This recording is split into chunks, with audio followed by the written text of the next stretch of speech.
میراث خلیل، کشت بنیاد کلیسا بن گئی خاک حجاز۔ تثلیث کے فرزند میراث خلیل لے گئے تھے، بیت المقدس ان کے کروسیڈرز کے قبضے میں آ گیا تھا 1099 میں، اور رہا تھا 1187 تک، 88 ایئرز لے گئے تثلیث کے فرزند میراث خلیل۔ تو میراث موسوی جو تھی وہ منتقل ہو گئی محمد رسول اللہ صلی اللہ علیہ وسلم رات کی امت کو، ان کا قبلہ کینسل، یہ قبلہ آ گیا۔ تو سب سے زیادہ دکھ تو انہیں تھا۔ اب جو وہاں سے کاؤنٹر ریولوشنری موومنٹ آئی ہے وہ عبداللہ ابن سبا یہودی۔ بعض لوگ آج یہ بھی کہہ دیتے ہیں کہ یہ تو ایک ایسی ہی افسانوی شخصیت ہے، کوئی اس کا وجود ہی نہیں تھا، بڑی زیادتی کرتے ہیں، خاص طور پر ہمارے بعض اہل تشیع یہ کہتے ہیں، حالانکہ ان کی کتابوں کے اندر درج ہے کہ حضرت علی نے عبداللہ ابن سبا اس کے 40 ساتھیوں کو آگ میں زندہ جلوایا۔ رجال کشی کے اندر دیکھ لیجیے لکھا ہوا موجود ہے۔ لیکن چونکہ کچھ لوگوں نے شیعیت کے لیے لفظ سبائیت استعمال کرنا شروع کر دیا، اس لیے وہ ڈیفنس میں کہتے نہیں سبا تو یہ تو افسانوی شخصیت ہے، سبا کوئی تھا ہی نہیں عبداللہ ابن سبا۔ نہیں، عبداللہ ابن سبا ایک شخص تھا یہودی، وہ اسلام کا لبادہ اوڑھ کر آ گیا دارالاسلام میں، حضرت عثمان رضی اللہ تعالیٰ عنہ کا عہد۔ اور ایک مغالطہ میں چاہتا ہوں کہ ان دی فرسٹ انسٹنس دفع کر دوں۔ عام طور پر اتنی غلط طریقے سے تاریخ بیان ہوئی ہے کہ حضرت عثمان کے عہد خلافت کو سمجھتے ہیں پورا کا پورا عہد خلافت غالباً فتنوں ہی کے اندر تھا اور اختلافات ہی تھے اور خانہ جنگ۔ معاذ اللہ، ایسا نہیں تھا۔ طویل ترین دور جو ہے دور خلافت حضرت عثمان کا ہے، 12 سال۔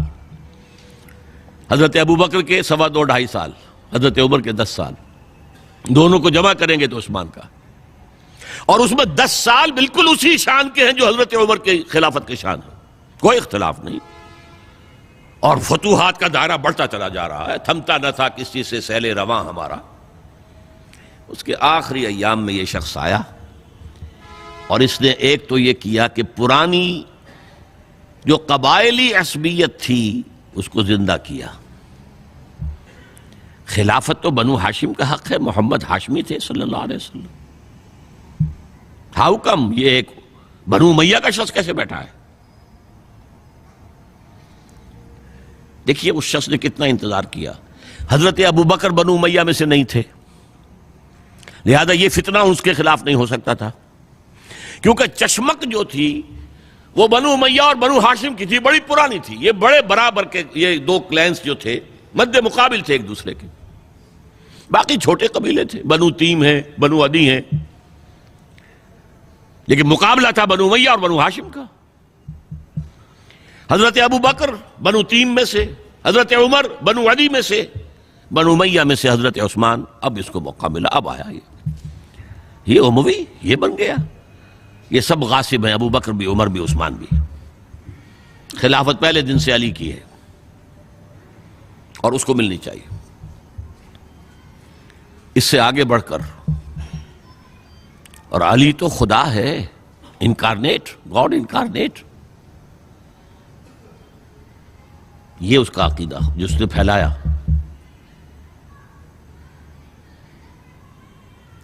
یوں سمجھئے ایک شخص نے حضرت عیسیٰ کے دین کو زیرو کر دیا تھا۔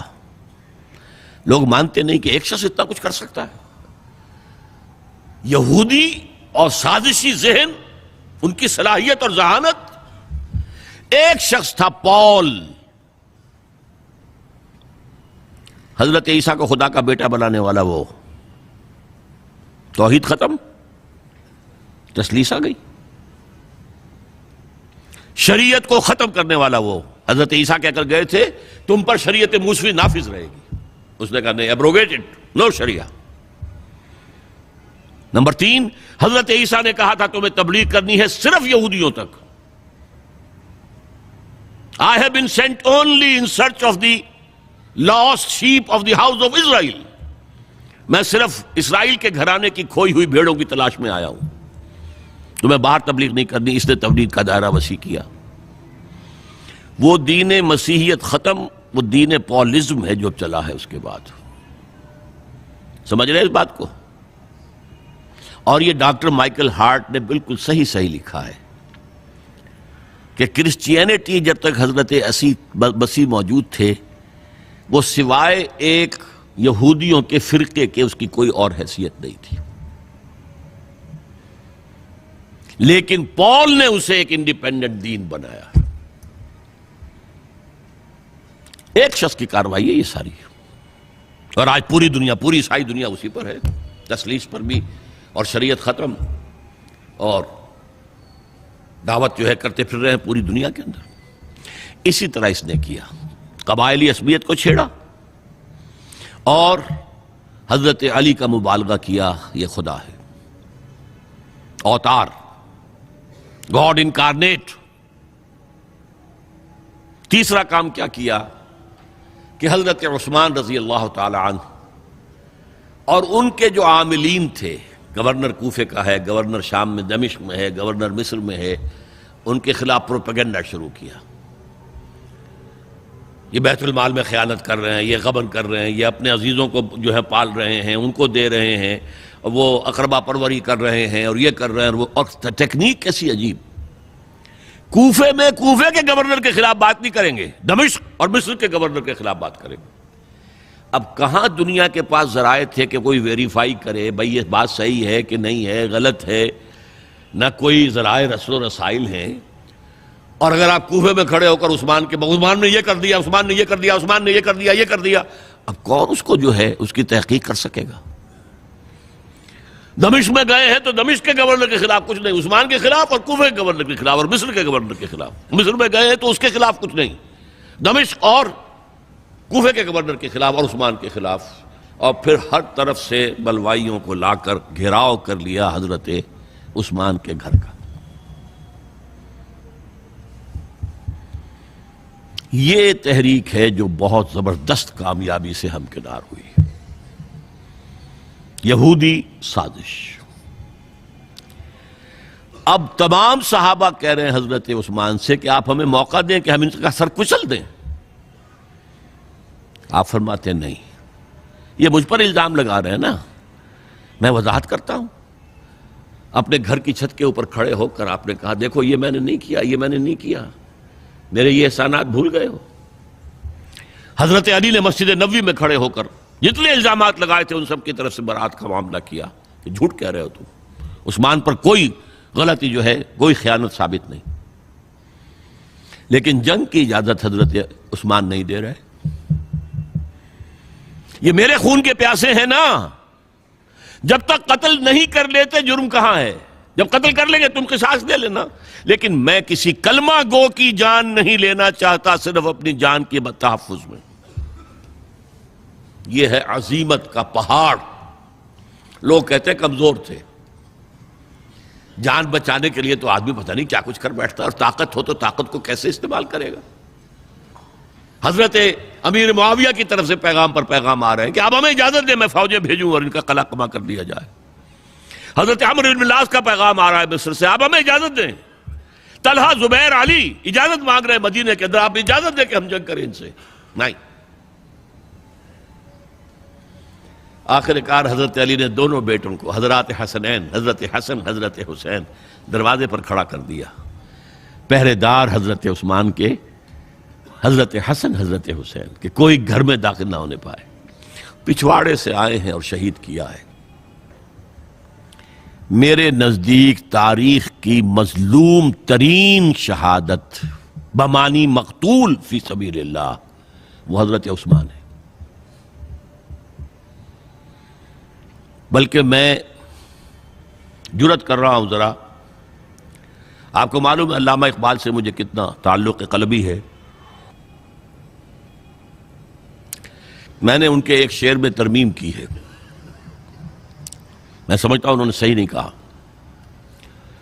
غریب و سادہ اور رنگی ہے داستان حرم، نہایت اس کی حسین، ابتدا ہے اسماعیل۔ حضرت اسماعیل کو اللہ تعالیٰ کے حکم سے حضرت ابراہیم ذبح کر رہے تھے نا، اور حضرت حسین ذبح کر دیے گئے، تو گویا کہ ابتدا جس کی ہوئی تھی حضرت اسماعیل سے، اس کی انتہا حسین پر ہوئی۔ میں کہتا ہوں بالکل غلط۔ ان کو ذبح کر رہا تھا خلیل اللہ، اور ان کو قتل کر رہے ہیں یزیدی اور زیادی اور کوفی. کوئی تقابل ہے؟ وہ قتل نہیں ہوئے، یہ قتل ہو گئے. انہوں نے پیشانی خود رکھ دی. یہاں تو حضرت عثمان لڑتے ہوئے، حضرت حسین لڑتے ہوئے شہید ہوئے. کون سی چیز مشترک ہے؟ ایک مصرے میں جمع کر دیا ہے. صنعت لفظی تو آپ کہتے ہیں اس کو، لیکن کیا مشترک کیا چیز ہے؟ اور میں نے امید ہے علامہ اقبال سے ملاقات ہوگی اگر آخرت میں، تو وہ میری اس بات کو تسلیم کریں گے. میں نے اس شعر کا دوسرا جو مصرع ہے بدلا ہے. نہایت اس کی ہے عثمان، ابتدا حابیل. حابیل جنہوں نے کہا تھا بھائی جان آپ مجھے قتل کرنے کے لیے ہاتھ اٹھائیں گے تو میں اپنا ہاتھ نہیں اٹھاؤں گا آپ کو قتل کرنے کے لیے. عثمان نے کہا کہ میں نہیں کسی کو قتل کروں گا، کسی کلمہ گو کو. جو مجھے قتل کر دیں گے پھر ان سے قصاص لے لیں. عثمان کے پاس لاکھوں کی فوجیں، اسٹینڈنگ آرمیز، پھر بھی انہوں نے اپنی جان دے دی. حضرت حسین بہرحال جتنے بھی افراد تھے بہادری سے، شجاعت سے لڑتے ہوئے شہید ہوئے، اس میں کوئی شک نہیں. لیکن لڑتے ہوئے شہید ہوئے نا، حابیل کی طرح. یہ تو نہیں کہا کہ تم مجھے کرتے ہو تو کر دو، میں تو تمہیں قتل نہیں کروں گا. نہیں. بہرحال یہ جو تھا فتنہ، اس کو کہا ہے اور اس کو کتاب میں لکھا گیا، باقاعدہ ایک تصنیف، الفتنۃ الکبریٰ، عظیم ترین فتنہ، حضرت عثمان کی شہادت. اس وقت عبداللہ ابن سلام رضی اللہ تعالی عنہ ایک یہودی عالم دین تھے جو اسلام لے آئے تھے. انہوں نے کہا تھا لوگو ڈرو، عثمان کے خون کا نہ بہانا.